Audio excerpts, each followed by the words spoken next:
हाँ तो नमस्कार मेरे प्रिय भाई बहनों, वापस सबसे का स्वागत है हमारे यूट्यूब चैनल में। यदि आप भी इस वर्ष बोर्ड एग्ज़ाम देने वाले हैं, किसी भी बोर्ड से, चाहे बिहार बोर्ड हो, यूपी बोर्ड हो, मध्य प्रदेश बोर्ड हो, झारखंड बोर्ड हो, यूपी उत्तराखंड बोर्ड हो, कोई भी बोर्ड हो आपका, तो मैथ का आपका रियल नंबर यानी वास्तविक संख्या का यह क्वेश्चन आपके एग्जाम में डेफिनेटली पूछा जाता है। जो क्वेश्चन आप लोग आया सिद्ध करें √5 एक अपरिमेय संख्या है। अब जरूरी नहीं है कि आपके एग्जाम में √5 ही पूछेगा, 2√3, √6, √2, 2√4, 2 + √2, इस तरह से आप लोग का भी क्वेश्चन पूछता है। लेकिन यह जो अपरिमेय सिद्ध करने वाला कॉन्सेप्ट है, इस कॉन्सेप्ट पर क्वेश्चन 100% पूछा जाता है। तो आज की इस वाले वीडियो में हम आपको बतलाएंगे किस तरह से आप सिद्ध कर सकते हैं कोई भी संख्या, चाहे √2 दिया हो, √3 दिया हो, √5 दिया हो, कोई भी संख्या हो, आप किस तरह से उसे सिद्ध कर सकते हैं कि वह एक अपरिमेय संख्या है। तो चलिए फटाफट से हम वीडियो की शुरुआत करते हैं। आपको वीडियो पसंद आता है तो वीडियो को लाइक कर दीजिएगा और चैनल पर नए हैं तो चैनल को सब्सक्राइब कर लीजिए। किसी भी प्रकार का डाउट होने पर आप कमेंट करके भी पूछ सकते हैं। फटाफट से हम वीडियो की शुरुआत करते हैं। तो देखिए, इस क्वेश्चन को सिद्ध करने के लिए सबसे पहले आपको करना क्या रहता है। यहाँ पे कह रहा है कि सिद्ध करें √5 एक अपरिमेय संख्या है। तो यहाँ अपरिमेय हम लोग को सिद्ध करना है। तो इसके लिए हम लोग करेंगे ये कि इसको हम लोग पहले परिमेय मान लेंगे। इस √5 को हम एक परिमेय संख्या मानेंगे और अंत में जाके जब हम लोग का मान्यता गलत हो जाएगा तो सिद्ध हो जाएगा कि यह एक अपरिमेय संख्या है। मतलब समझिए, किसी को हम लोग को गलत ठहराना है तो पहले हम उसको सही मान लेंगे कि वह सही है आदमी, लेकिन बाद में पता चलेगा कि वह सही नहीं है, इसका मतलब कि वह गलत है। सिंपल सा लॉजिक है। तो उसके लिए आपको √5 को क्या मानना है, परिमेय संख्या मानना है। तो हम लोग लिखेंगे माना √5 एक परिमेय संख्या है। ठीक है, √5 को हम लोग एक परिमेय संख्या मान लेंगे। ठीक है, अब परिमेय संख्या का मतलब तो आप लोग को मालूम होना चाहिए कि √5 के बराबर होगा p/q के रूप में होगा। √5 p/q के रूप में होगा, जहाँ p, q सह अभाज्य संख्या है। p और q सह अभाज्य संख्या है। एवं आपको मालूम होना चाहिए कोई भी परिमेय संख्या होता है तो उसका हर 0 के बराबर नहीं होता है।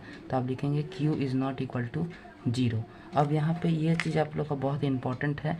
यह जो सहअभाज्य हमने लिखा है बहुत इंपॉर्टेंट चीज़ है। इसी के कारण आप आगे जाके इस क्वेश्चन को सॉल्व कर पाएंगे। तो p और q सहअभाज्य संख्या है। अब सहअभाज्य संख्या का मतलब क्या होता है?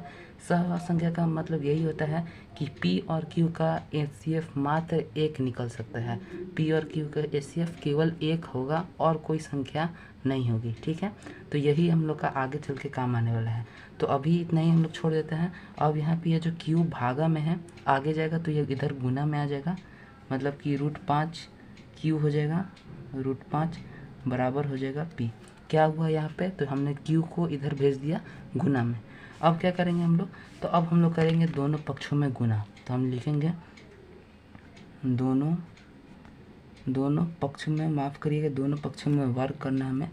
वर्ग करने पर अब आप लोग सोचिएगा कि हमने वर्ग क्यों किया है दोनों पक्ष में।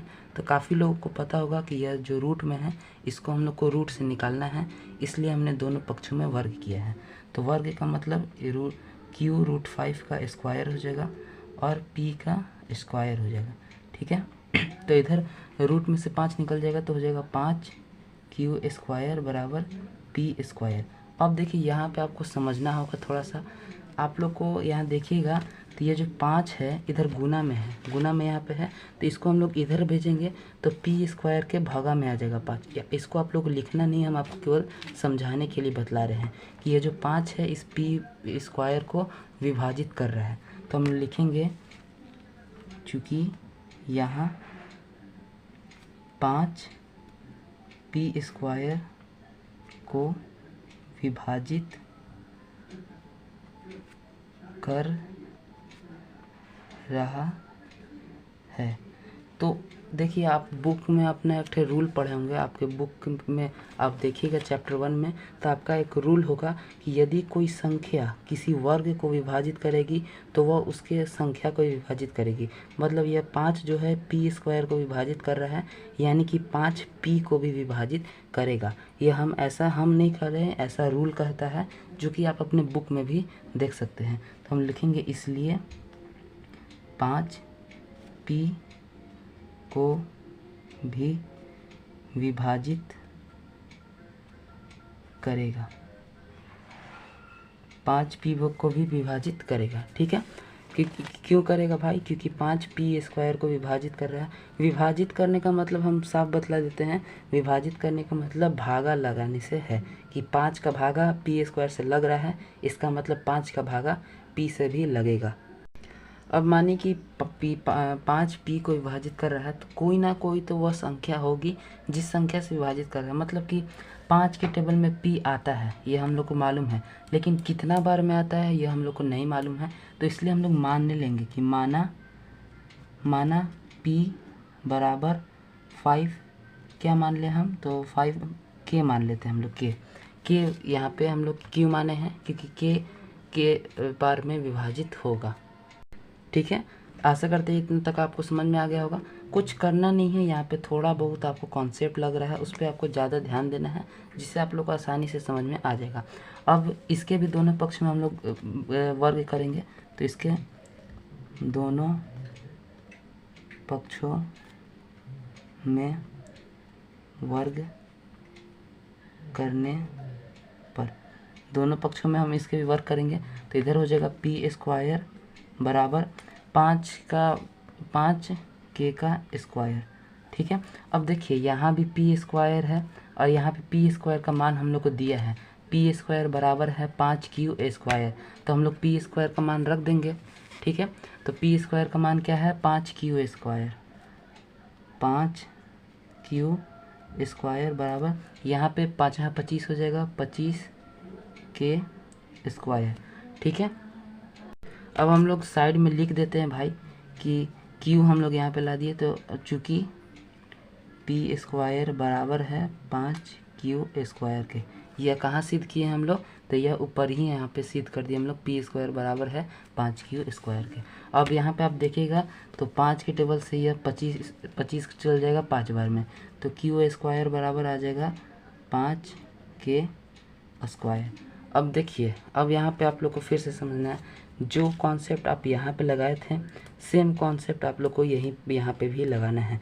यहाँ पे आपने लगाया था कि 5 पी स्क्वायर को विभाजित कर रहा है, यानी 5 पी को विभाजित करेगा। और यहाँ पे आप देखिएगा कि 5 क्यू स्क्वायर को यहाँ भी विभाजित कर रहा है, क्योंकि यहाँ पे गुना में है 5। ठीक, इधर आएगा तो भागा में आ जाएगा, तो यानी 5 क्यू स्क्वायर को विभाजित कर रहा है। तो यहाँ भी हम लोग को वही चीज़ लिखना है, चूँकि 5 क्यू स्क्वायर को विभाजित कर रहा है, इसीलिए क्या होगा भाई? तो इसीलिए 5 क्यू को विभाजित करेगा, 5 क्यू को भी विभाजित करेगा, 5 क्यू को भी विभाजित करेगा। अब आप लोग का मेन जो मैथ था, अब मैथ बनाना कंप्लीट हो गया। अब आप लोगों को केवल लिखना है। तो देखिए हम लोग यहाँ पे क्या शुरू में हम आपको बतलाए थे कि P और Q क्या है? सहअभाज्य संख्या है। सहअभाज्य संख्या का मतलब कि केवल यह एक का HCF इसका निकल के आएगा, मतलब केवल एक से ही कटेगा P और Q दोनों। लेकिन यहाँ पे हमने सिद्ध किया कि P 5 के टेबल से विभाजित हो जा रहा है और Q भी 5 के टेबल से विभाजित हो रहा है, यानी P और Q का एक HCF 5 भी है। विभाजित होने का मतलब हम आपको स्टार्टिंग में बतलाए थे भागा लगना, तो P का भी भागा 5 से लग जा रहा है और Q का भी भागा 5 से लग जा रहा है, यानी P और Q का जो HCF होगा वह एक HCF 5 भी होगा। तो हम लोग को यहाँ पे लिखना होगा, लिखेंगे क्या भाई? तब P, Q का एक उभयनिष्ठ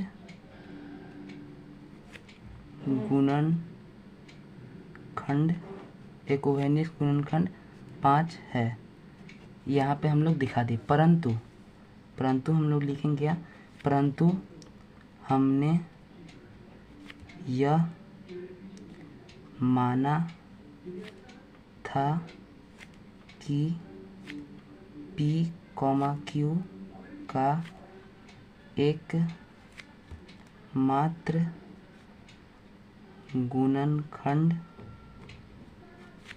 1 है। तो देखिए वही चीज़ हम लोग यहाँ पे लिख दिए हैं कि हम लोग स्टार्टिंग में माने थे कि P और Q का एकमात्र गुणनखंड 1 है, लेकिन अभी क्या आ गया कि P और Q का एक उभयनिष्ठ गुणनखंड 5 है। तो यह उल्टा आ गया, यह विरोधाभास हो गया, हम लोग जो माने थे उसके विपरीत में आ गया। तो हम लोग लिखेंगे तो यह विरोधाभास प्राप्त हुआ, यह एक विरोधाभास प्राप्त हुआ। अब यह विरोधाभास क्यों प्राप्त हुआ भाई, क्योंकि हम लोग गलत माने थे स्टार्टिंग में ही हमने यह गलत मान लिया कि √5 एक परिमेय संख्या है। तो हम लिखेंगे तो यह विरोधाभास प्राप्त हुआ जो हमारी गलत मान्यता का नतीजा है, हमारी गलत मान्यता का नतीजा है। तो हमारा जो मान्यता था वह गलत हो चुका है। हमने स्टार्टिंग में ही बोला था कि इस क्वेश्चन में जैसे ही हम लोग का मान्यता गलत हो जाएगा, यानी अतः कुछ भी लिख सकते हैं हम लोग, अतार्थ लिख सकते हैं, अतः लिख सकते हैं, अतः √5 एक अपरिमेय संख्या है। तो इस तरह से आपको इस क्वेश्चन को सिद्ध करना है। अब देखिए जहाँ डाउट है आपको कमेंट करके पूछ सकते हैं, वैसे हम भी एक बार आपको रिपीट कर देते हैं स्टार्टिंग से। इसमें आप लोग को √5 एक अपरिमेय संख्या है सिद्ध करना था, जिसमें पहले तो हम लोग स्टार्टिंग में ही ये गलत मान लेते हैं, उल्टा मान लेते हैं। इस तरह के क्वेश्चन में आपको यही करना है कि अपरिमेय कह रहा है तो हम इसको परिमेय मान लेंगे। परिमेय का मतलब होता है कि √5 बराबर होगा P/Q के, जहाँ Q नॉट इक्वल टू होगा 0 तथा P और Q सहअभाज्य संख्या होंगे। सहअभाज्य संख्या का मतलब इन दोनों का एकमात्र उभयनिष्ठ गुणनखंड 1 होगा, 1 के अलावा और किसी भी संख्या से इन दोनों का भाग नहीं लगेगा। लेकिन आगे हम लोग जब इसको सॉल्व करते हैं तो हमारा 5 ऐसा संख्या निकलता है जिससे P और Q दोनों का उभयनिष्ठ गुणनखंड निकलता है। तो उसके लिए हम लोग करते क्या हैं, उसके लिए हम लोग करते हैं कि इस Q को उधर भेज देते हैं बराबर के, तो Q √5 बराबर P हो जाता है। फिर दोनों पक्षों में हमने वर्ग किया, तो Q √5 का वर्ग किया तथा P² का वर्ग किया। तो Q √5 का वर्ग करने पर रूट से निकल गया 5 और 5Q² हो गया बराबर P² के। अब एक आपके ही बुक में आप देखिएगा प्रमेय 1.3, उस प्रमेय में कहा जा रहा है कि यदि कोई संख्या जैसे 5 यहाँ पे P² को विभाजित कर रहा है, क्योंकि इसको हम लोग गुना से भागा में लाएंगे तो यह विभाजित करेगा P² को। तो 5 यदि P² को विभाजित कर रहा है तो 5 P को भी विभाजित करेगा। अब ऐसा हम नहीं कर रहे हैं, आपके बुक के प्रमेय 1.3 में कहा गया है। तो वही चीज़ हम लिख दिए कि यहाँ 5 P² को विभाजित कर रहा है, इसलिए 5 P को विभाजित करेगा। अब कितना बार में करेगा यह हम लोग को मालूम ही नहीं है, तो उसके लिए हम लोग मान लेंगे कि माना P बराबर 5 के, यानी के बारे में विभाजित कर रहा है। अब इसमें भी दोनों पक्ष में हम लोग वर्ग किए तो P² हो गया और 5K² हो गया। और P² का मान हम लोग पास पहले ही से मौजूद था, यहाँ पे P² का मान 5Q² है, पहले ही से हम लोग पास उपस्थित था। तो P² की जगह पे 5Q² हम लोग लिख दिए और 5 का वर्ग यहाँ पे 25K² हो गया। अब 5 के टेबल में 25 5 बार में कट गया तो Q² बराबर आ गया 5K²। और जिस तरह से यहाँ पे 5P² को विभाजित कर रहा था, उसी तरह से यहाँ पे 5Q² को विभाजित कर रहा है। तो हम लोग लिख देंगे कि 5Q² को विभाजित कर रहा है। अब यदि 5Q² को विभाजित कर रहा है तो आपके प्रमेय में यह कहा गया है कि 5Q को विभाजित करेगा। अब 5 यहाँ पे P को विभाजित करे लगा और यहाँ पे Q को विभाजित करे लगा, तो इसका मतलब 5 का एक 5 P और Q का एक उभयनिष्ठ गुणनखंड है। तो हम लोग वही चीज़ को यहाँ पे लिख देंगे कि तब P/Q का एक उभयनिष्ठ गुणनखंड 5 है। लेकिन हमने पहले यह माना था कि P/Q का एकमात्र गुणनखंड बस 1 है, तो P/Q का एकमात्र गुणनखंड हम लोग 1 माने थे और यहाँ पे आ गया 5 भी, तो यहाँ तो विपरीत हो गया हम लोग के। जिसको हम लोग विरोधाभास कह सकते हैं, तो हम लिख दें कि तो यह विरोधाभास प्राप्त हो गया। अब विरोधाभास क्यों प्राप्त हुआ, तो क्योंकि हम लोग स्टार्टिंग में ही मान्यता गलत किए थे कि हमारी मान्यता यह थी कि √5 एक परिमेय संख्या है, जो कि गलत है। अर्थात √5 एक अपरिमेय संख्या है। और इस तरह से आप लोग यहाँ पे प्रूव लीजिएगा, आप लोग का प्रूव्ड हो जाएगा। आशा करते हैं कि आपको यह क्वेश्चन समझ में आ गया होगा। यह क्वेश्चन 2 नंबर का आपके बोर्ड एग्जाम में पूछता है। काफ़ी इंपॉर्टेंट क्वेश्चन है, लगभग हर वर्ष पूछता है। इसी में डिजिट आपको चेंज कर देगा, 2 + √3, 2 √3, इस तरह से आपको क्वेश्चन पूछ सकता है। लेकिन इस तरह का क्वेश्चन आपको ज़्यादा आने का चांस रहता है। बात रही इस क्वेश्चन का, हम आपको PDF के रूप में प्राप्त करवा देंगे। इसके लिए आप व्हाट्सएप चैनल में जुड़ सकते हैं, जिसका लिंक आपको डिस्क्रिप्शन बॉक्स में मिल जाएगा। कोई डाउट है तो आप कमेंट करके पूछ सकते हैं। चैनल अपने हैं तो हमारे इस चैनल AP लर्निंग को जरूर सब्सक्राइब कर लीजिएगा। हम मिलते हैं आपसे नेक्स्ट वीडियो में, तब तक के लिए जय हिंद, जय भारत।